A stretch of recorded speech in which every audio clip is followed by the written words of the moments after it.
Today we'll be reading Isaiah 13 through 17. A prophecy against Babylon that Isaiah son of Amoz saw. Raise a banner on a bare hilltop. Shout to them. Beckon to them to enter the gates of the nobles. I've commanded those I prepared for battle.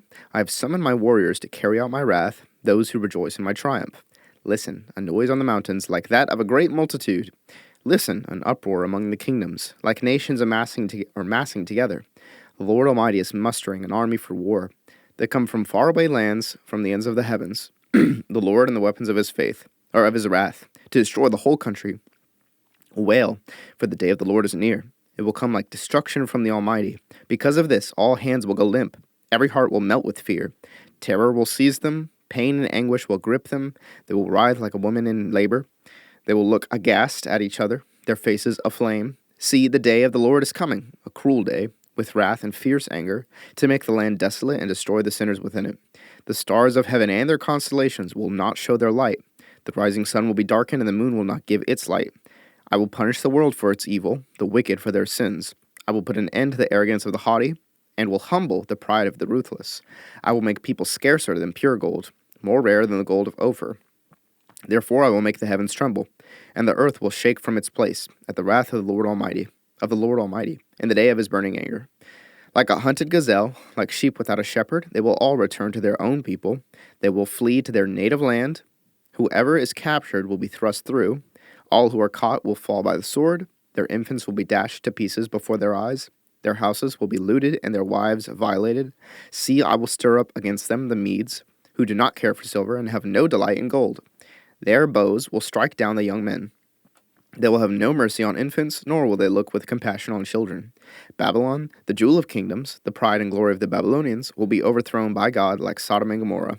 She will never be inhabited or lived in through all generations. There no nomads will pitch their tents. There no shepherds will rest their flocks, but desert creatures will lie there. Jackals will fill her houses. There the owls will dwell, and there the wild goats will leap about. Hyenas will inhabit her strongholds, jackals her luxurious palaces. Her time is at hand, and her days will not be prolonged. The Lord will have compassion on Jacob. Once again, he will choose Israel and will settle them in their own land. Foreigners will join them and unite with the descendants of Jacob. Nations will take them and bring them to their own place, and Israel will take possession of the nations and make them male and female servants in the Lord's land. They will make captives of their captors and rule over their oppressors. On the day the Lord gives you relief from your suffering and turmoil and from the harsh labor forced on you, you will take up this taunt against the king of Babylon. How the oppressor has come to an end, how his fury has ended. The Lord has broken the rod of the wicked, the scepter of the rulers, which in anger struck down peoples with unceasing blows, and in fury subdued nations with relentless aggression. All the lands are at rest and at peace. They break into singing. Even the junipers and the cedars of Lebanon gloat over you and say, now that you have been laid low, no one comes to cut us down. The realm of the dead below is all astir to meet you at your coming. It rouses the spirits of the departed to greet you. All those who are leaders in the world, it makes them rise from their thrones, all those who are kings over the nations. They will all respond. They will say to you, you also have become weak as we are. You have become like us. All your pomp has been brought down to the grave, along with the noise of your harps. Maggots are spread out beneath you, and worms cover you. How you have fallen from heaven, morning star, son of the dawn! You have been cast down to the earth, you who once laid low the nations. You said in your heart, I will ascend to the heavens. I will raise my throne above the stars of God. I will sit enthroned on the Mount of Assembly, on the utmost heights of Mount Zaphon. I will ascend above the tops of the clouds. I will make myself like the Most High. But you are brought down to the realm of the dead, to the depths of the pit. Those who see you stare at you. They ponder your fate. Is this the man who shook the earth and made kingdoms tremble? The man who made the world a wilderness, who overthrew its cities and would not let his captives go home.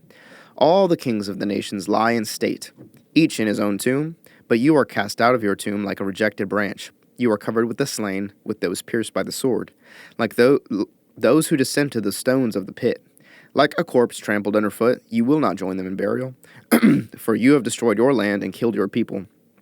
Let the offspring of the wicked never be mentioned again. Prepare a place to slaughter his children for the sins of their ancestors.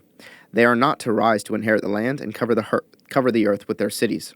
I will rise up against them, declares the Lord Almighty. I will wipe out Babylon's name and survivors, her offspring and descendants, declares the Lord. I will turn her into a place for owls and into swampland. I will sweep her with the broom of destruction, declares the Lord Almighty. The Lord Almighty has sworn, surely, as I have planned, so it will be, and as I have purposed, so it will happen. I will crush the Assyrian in my land. On my mountains I will trample him down. His yoke will be taken from my people, and his burden removed from their shoulders.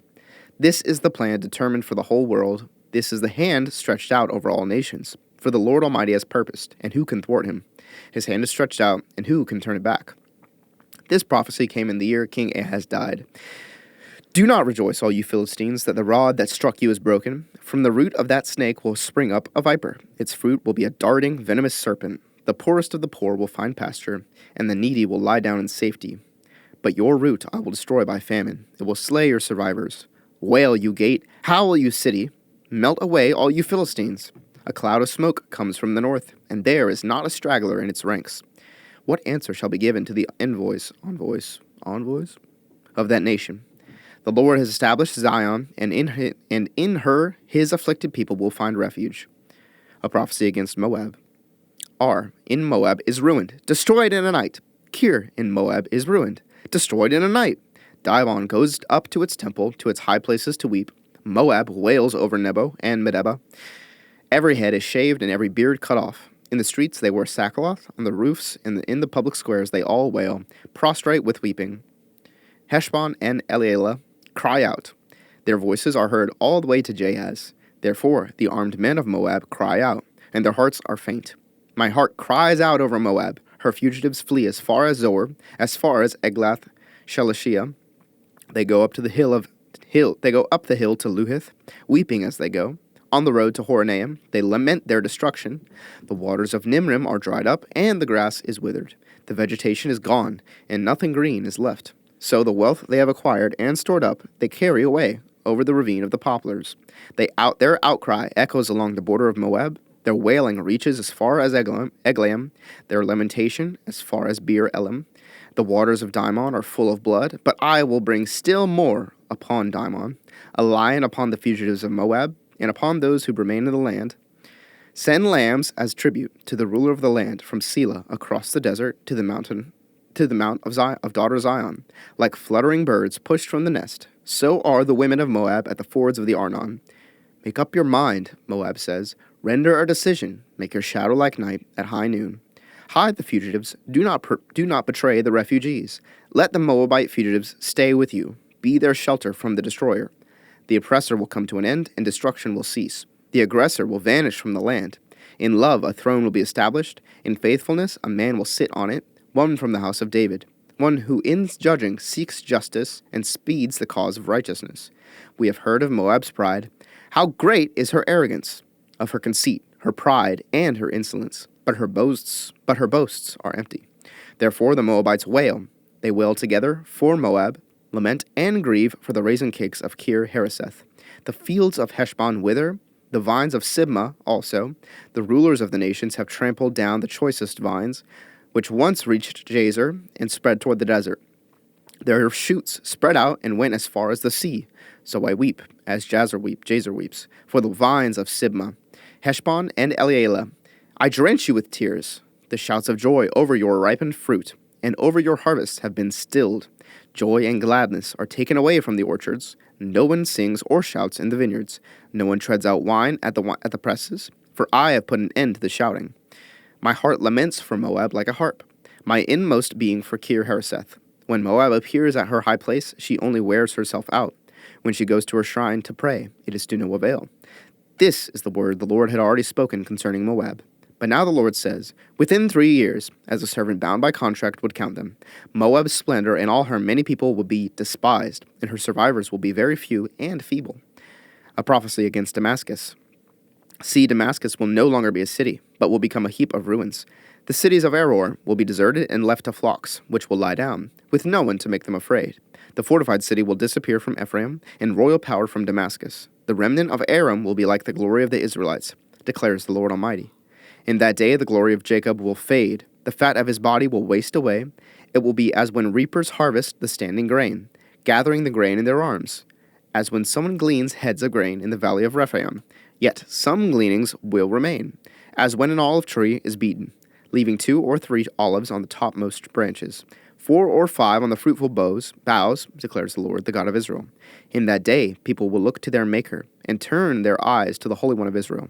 They will not look to the altars, the work of their hands, and they will have no regard for the Asherah poles and the incense altars their fingers have made. In that day their strong cities which they left because of the Israelites, will be like places abandoned to thickets and undergrowth, and all will be desolation. You have forgotten your God, your Savior.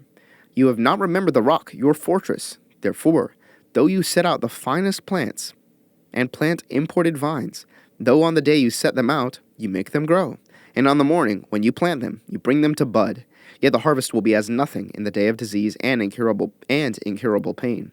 Woe to the many nations that rage. They rage like the raging sea. Woe to the peoples who roar. They roar like the roaring of great waters. Although the peoples roar like the roar of surging waters, when he rebukes them, they flee far away. Driven before the wind like chaff on the hills, like tumbleweed before a gale. In the evening, sudden terror before the morning. They are gone.